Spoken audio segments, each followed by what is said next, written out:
Bonjour, nous nous retrouvons aujourd'hui pour un cours de physique sur la partie du programme de seconde ondes et signaux. Nous travaillerons aujourd'hui sur le deuxième chapitre de cette partie, à savoir le chapitre vision et images, autrement dit tout ce qui touche à l'étude de la lumière. Et puisqu'en classe de seconde nous allons voir des choses diverses et variées sur la lumière, nous avons choisi de décomposer ce chapitre en trois petites parties. Une sur la propagation de la lumière, une sur les spectres lumineux et une sur les lentilles optiques. Nous verrons aujourd'hui uniquement la partie sur la propagation de la lumière. Et concernant la propagation de la lumière, nous parlerons dans un premier temps de la vitesse à laquelle elle va se propager, notamment dans le vide. Puis nous verrons ensuite comment la lumière se comporte lorsqu'elle passe d'un milieu à un autre. Nous utiliserons pour cela les lois de Snell-Descartes. Donc à la manière du son, la lumière elle va se propager comme une onde. Et même si elle est beaucoup plus rapide, elle va mettre un certain temps à nous parvenir. Vous savez d'ailleurs que parfois on voit des étoiles briller, mais qu'elles sont tellement loin qu'en réalité l'étoile est déjà morte. Elle a arrêté d'émettre de la lumière. Et en tous les cas, c'est dans l'espace que la lumière va se propager le plus rapidement. Lorsqu'elle est dans le vide, la lumière elle va atteindre une vitesse de 300 000 km par seconde, ce que l'on pourra noter dans les exercices comme une vitesse de 3 × 10 puissance 8 mètres par seconde. Cette valeur pour la vitesse dans le vide, elle est à retenir, on l'appelle la célérité. Nous allons avoir dans ce chapitre de physique, et dans les prochains d'ailleurs, pas mal de calculs à réaliser. Il va être important de bien manipuler les nombres en classe de seconde, et notamment les puissances de 10. Donc essayons à travers un petit exercice d'application de découvrir déjà en combien de temps la lumière émise par le Soleil parvient-elle sur la Terre. Et commençons par nous intéresser à la distance qui sépare la Terre du Soleil, qui est de environ 150 millions de kilomètres. Vous savez qu'un million, c'est 10 puissance 6, donc si le Soleil était à 1 million de kilomètres de la Terre, il serait à 10 puissance 6 kilomètres. Étant donné qu'il est à 150 millions de kilomètres, il est en réalité à 150 fois 10 puissance 6 kilomètres, que l'on écrira en écriture scientifique 1,5 fois 10 puissance 8 kilomètres. Et 1 km, c'est 1000 mètres. Autrement dit, 1 km, c'est 10 puissance 3 mètres. Donc si je veux mettre 150 millions de kilomètres en mètres, je dois les multiplier par 10 puissance 3. Et en multipliant 1,5 fois 10 puissance 8 par 10 puissance 3, on obtient une distance entre la Terre et le Soleil qui est finalement de 1,5 fois 10 puissance 11 mètres. Nous avons ici utilisé la propriété mathématique sur les puissances de 10 qui nous dit que 10 puissance A fois 10 puissance B est égal à 10 puissance A plus B. Et pourquoi est-ce que nous avons été exprimer cette distance en mètres? Eh bien, puisque nous allons en fait utiliser l'équation qui relie la vitesse avec la distance et le temps, et puisque nous utilisons une vitesse qui est exprimée en mètres par seconde, nous devons avoir une distance exprimée en mètres, et le temps que nous trouverons sera en secondes. C'est bien le temps que nous cherchons ici, le temps que la lumière du Soleil met à parvenir sur la Terre, le delta T donc dans l'équation. Cette relation entre ces trois grandeurs, elle peut s'écrire delta T est égal à D divisé par V, puisque si on passe le delta T de l'autre côté, il va se retrouver en haut, étant donné qu'il était en bas. Et si on passe le V de l'autre côté, il va se retrouver en bas, étant donné qu'il était en haut. Passons à présent à l'application numérique et divisons 1,5 fois 10 puissance 11 par 3 fois 10 puissance 8. Ici, nous n'avons en réalité pas besoin d'utiliser la calculatrice pour trouver le résultat. On peut en effet séparer nos chiffres de nos puissances de 10. On se retrouve alors avec 1,5 divisé par 3 et 10 puissance 11 divisé par 10 puissance 8. Et en mathématiques, nous avons vu comment faire ce genre de calcul, puisque 10 puissance A sur 10 puissance B, c'est en réalité 10 puissance A moins B. Et donc 10 puissance 11 sur 10 puissance 8, c'est égal à 10 puissance 11 moins 8. Nous avons donc 10 puissance 3 pour nos puissances. Et 0,5 pour notre chiffre, étant donné que 1,5 divisé par 3, ça va nous donner 0,5, puisque 1,5 c'est la moitié de 3. Et on se retrouve donc avec un temps, delta t, qui est égal à 0,5 fois 10 puissance 3 secondes. Voilà le genre de calcul avec lesquels il va falloir commencer à être à l'aise en classe de seconde. Nous avons ainsi trouvé que la lumière du Soleil met 500 secondes pour parvenir sur la Terre, puisque vous savez qu'en réalité, 10 puissance 3, c'est 1000, et que si je multiplie 0,5 par 1000, j'obtiens 500. Ce qui fait donc un petit peu plus de 8 minutes pour que la lumière du Soleil arrive sur la Terre. Et plus un objet qui émet de la lumière est loin, plus sa lumière va mettre du temps à nous parvenir. La Lune, qui est relativement proche, par exemple, nous envoie sa lumière en seulement 1,30 secondes. Le Soleil, comme nous l'avons vu à l'instant, va nous envoyer sa lumière en 8 minutes. Mais nous avons des astres qui sont beaucoup plus éloignés que ça. Si on sort du système solaire et qu'on s'intéresse à la lumière provenant d'un autre système de planètes, le système planétaire du Centaure par exemple, qui est le système le plus proche du système solaire, eh bien, un astre qui émettrait de la lumière dans ce système de planètes mettrait 4 ans pour nous envoyer sa lumière.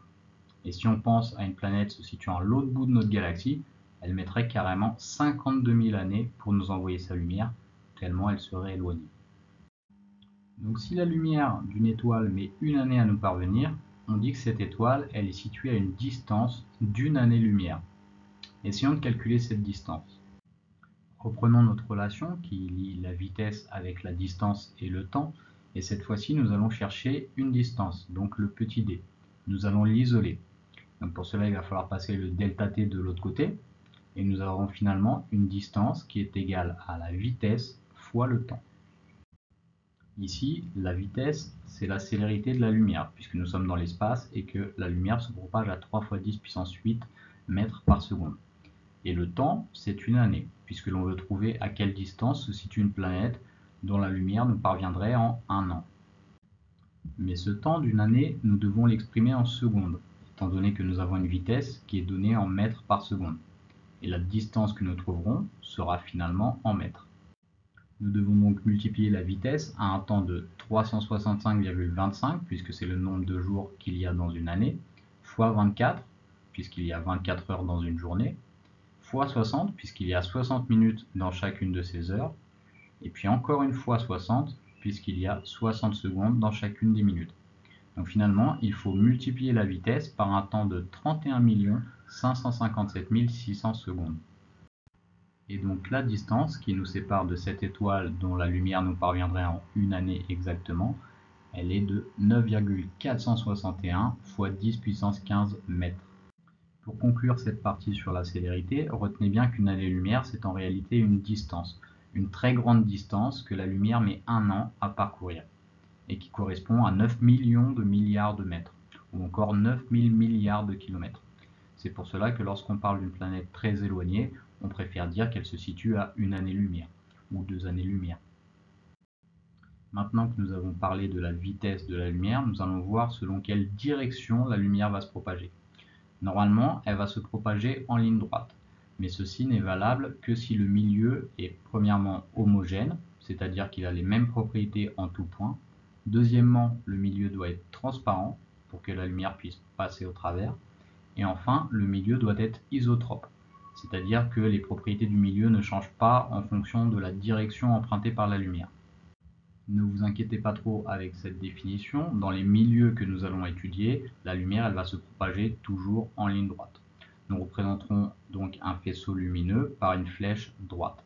Et par contre, à chaque fois que la lumière va rencontrer un nouveau milieu, elle va changer de direction.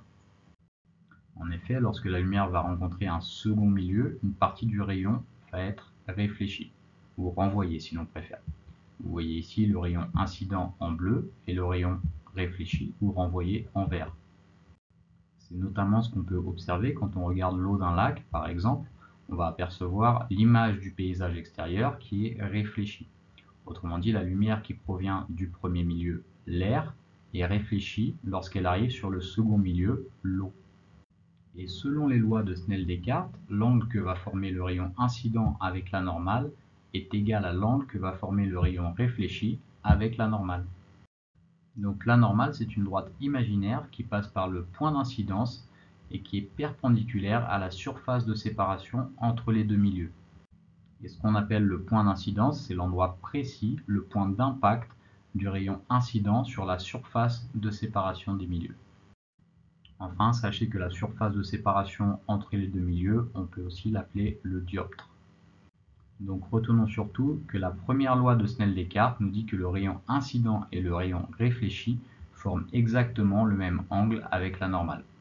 Et sachez que si une partie du rayon incident est réfléchie, vous allez avoir une autre partie du rayon incident qui va, elle, être réfractée. C'est-à-dire qu'elle va pénétrer dans le second milieu mais qu'elle va être déviée. C'est pour cela que lorsqu'on regarde un pinceau dans l'eau, bien que pourtant droit, il va nous apparaître tordu. Un rayon lumineux qui rentre dans un deuxième milieu, il va être dévié. Et la seconde loi de Snell-Descartes, elle va nous donner des informations sur la manière dont le faisceau lumineux est dévié. De quel angle exactement il va être dévié. Cette seconde loi de Snell-Descartes, elle nous dit que l'angle formé par le rayon d'incidence avec la normale, I1, il est lié à l'angle que forme le rayon réfracté avec la normale, I2, par la relation suivante, N1 sinus I1 égale N2 sinus I2. Et dans cette relation, N1 c'est l'indice de réfraction du premier milieu, alors que N2 c'est l'indice de réfraction du second milieu. Les indices de réfraction, ils sont propres à chaque milieu. L'indice de réfraction du vide vaut par exemple 1, mais l'indice de réfraction de l'eau, il va avoir une autre valeur. Voyons tout de suite un exemple d'application de cette seconde loi de Snell-Descartes qui va nous permettre de trouver l'indice de réfraction de l'eau. C'est quelque chose que vous pourrez trouver en exercice et qui va vous permettre de bien comprendre comment fonctionne cette relation. Ici, vous avez un rayon incident en rouge qui passe dans l'air avec une certaine direction. Il atteint un second milieu en formant un angle d'incidence avec la normale de 45 degrés. Puis la lumière est déviée et rentre finalement dans l'eau en formant cette fois un angle de 32 degrés avec la normale. Et selon la seconde loi de Snell-Descartes, nos deux angles sont liés par la relation suivante, N1 fois sinus I1 égale N2 fois sinus I2. Nous cherchons ici l'indice de réfraction de l'eau, N2. Nous allons donc isoler N2 dans notre relation pour pouvoir le calculer. Donc si on passe le sinus I2 de l'autre côté, il va se retrouver au dénominateur. On a ainsi N2 qui est égal à N1 fois sinus I1 sur sinus I2. On peut à présent faire notre application numérique, sachant que l'indice de réfraction dans l'air N1 vaut 1 et que l'on connaît la mesure de nos deux angles. Et en tapant sur notre calculatrice sinus de 45 divisé par sinus de 32, nous allons trouver que l'indice de réfraction de l'eau est de 1,33. Attention à ce que votre calculatrice soit bien réglée en mode degré et non en mode radian. Donc généralement, les indices de réfraction, ils vont vous être donnés dans les exercices. On vous demandera plutôt de calculer selon quel angle le rayon il est dévié en entrant dans le second milieu. Voyons un second exemple d'application, un peu plus commun, où l'on connaît cette fois-ci l'indice de réfraction des deux milieux, 1 pour le premier, qui est donc de l'air ou du vide, et 1,5 pour le second milieu, qui est probablement du verre ou quelque chose qui y ressemble. En tout cas, lors d'un exercice, on vous donnera toujours 3 grandeurs et vous serez amené à calculer la quatrième. Le plus souvent, comme ici, vous devrez calculer l'angle I2. Et pour cela, il va falloir isoler le sinus I2 en passant le N indice 2 de l'autre côté. On se retrouve avec sinus I2 qui est égal à N1 fois sinus I1 divisé par N2. Procédons ensuite à l'application numérique en remplaçant par les valeurs que nous connaissons, à savoir 1 pour l'indice de réfraction N1, 1,5 pour l'indice de réfraction N2 et 60 degrés pour l'angle d'incidence I1. Et en tapant cela sur notre calculatrice, nous devrions trouver 0,67 pour le sinus de I2. Attention, on nous demande de calculer souvent l'angle I2 et non pas le sinus de l'angle I2. Et il faut donc terminer avec une dernière étape en tapant sur sa calculatrice sinus moins 1 de 0,67, ce qui va nous donner ici un angle d'environ 35,3 degrés. Donc le rayon réfracté, il forme un angle de 35,3 degrés avec la normale. Voilà ce qu'il faut impérativement retenir sur les lois de Snell-Descartes. C'est que lorsque la lumière elle traverse un milieu, vous allez avoir une partie du rayon qui est réfléchie, qui va faire un angle égal à celui que fait le rayon incident avec la normale. Et vous aurez une seconde partie du rayon qui est réfractée.